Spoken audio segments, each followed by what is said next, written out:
विष्णु पुराण में वर्णित कथा के अनुसार समुद्र मंथन से तिरछे नेत्रों वाली, सुंदरता की खान स्वर्ण के समान रंग वाली, अपने दोनों हाथों में कमल की माला लिए खिले हुए कमल के आसन पर विराजमान भगवान की नित्य शक्ति साक्षात जगदम्बा महामाया लक्ष्मी जी प्रकट हुई।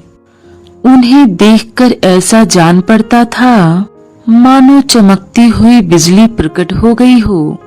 सारे देवता, दैत्य, दानव, मानव उनके रूप सौंदर्य को देखकर डगमग चितवाले हो गए।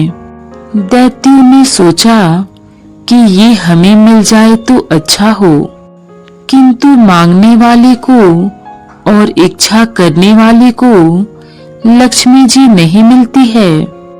इंद्रदेव अपने हाथों से लक्ष्मी जी के बैठने के लिए सुंदर सिंहासन ले आए। इस संसार में भी लक्ष्मी पतियों को सभी मान देकर ऊंचा बिठाते हैं। सभी नदियां मूर्तिमान होकर सोने के घड़ों में पवित्र जल भर कर ले आईं। गंगा जी ने गंगा जल, पृथ्वी ने सभी औषधियां और गौओं ने पंचगौव लक्ष्मी जी के अभिषेक के लिए दिए। ऋषि लोग उनका वेद मंत्रों से अभिषेक करने लगे। समुद्र ने पीले रेशमी वस्त्र लक्ष्मी जी को पहनने के लिए दिए। वरुण देव ने लक्ष्मी जी को ऐसी वैजंती माला भेंट की। माता सरस्वती ने मोतियों का हार, ब्रह्मा जी ने कमल और नागों ने कुंडल लक्ष्मी जी को समर्पित किए। गंधर्व ढोल, नगारे, शंख, वेणु, वीणा, डमरू आदि बजाकर गान करने लगे।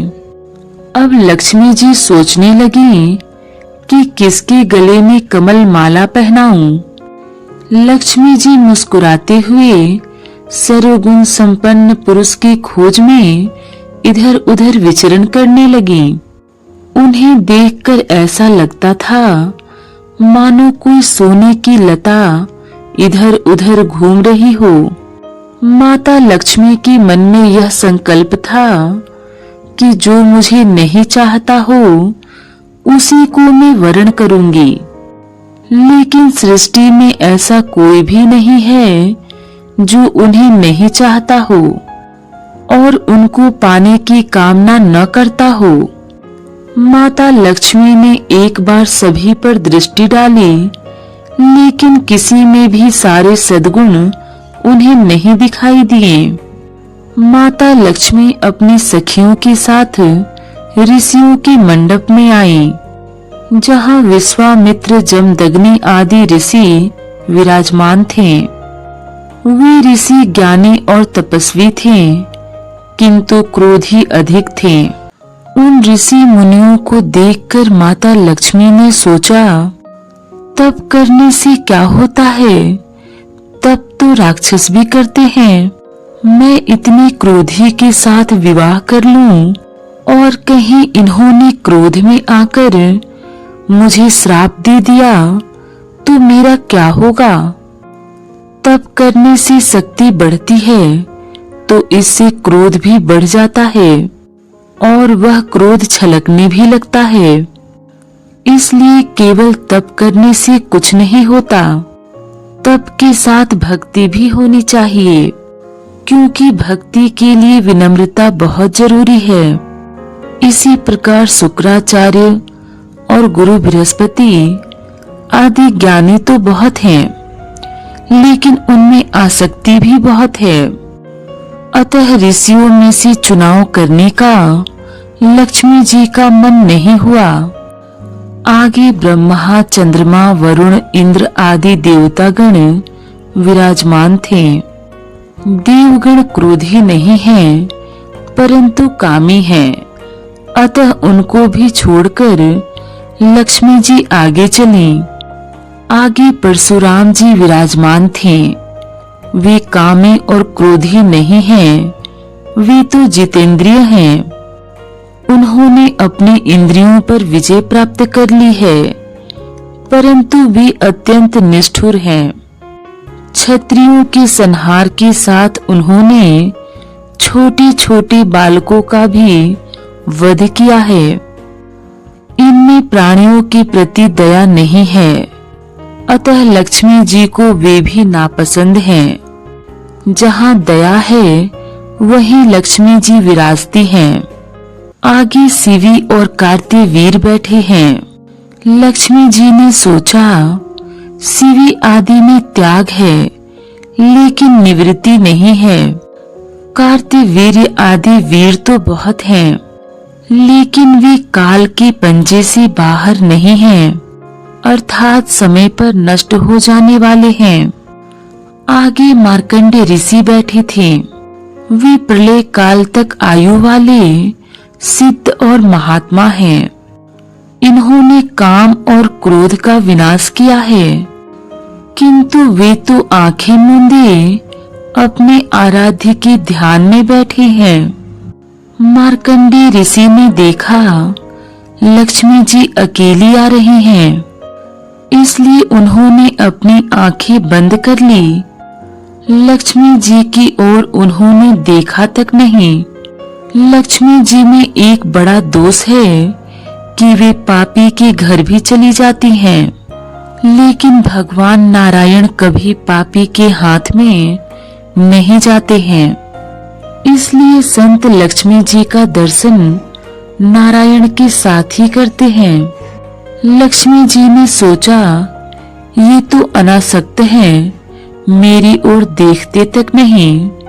यदि मैं इनका वरण करूंगी तो शायद ये आगे भी मेरी ओर न देखें, मेरा ध्यान न रखें। ऐसी उपेक्षा करने वाले का वरण करके मैं क्या करूंगी। सारा दिन भजन करने वाले और कुछ भी पुरुषार्थ न करने वाले को लक्ष्मी जी नहीं मिलती। अब माता लक्ष्मी अपनी सखियों के साथ आगे बढ़ी तो वहां भगवान शंकर विराजमान थे। भगवान शंकर न कामी हैं और न क्रोधी, बड़े ही परोपकारी स्वभाव के हैं, किंतु उनका वेश बड़ा अमंगल है।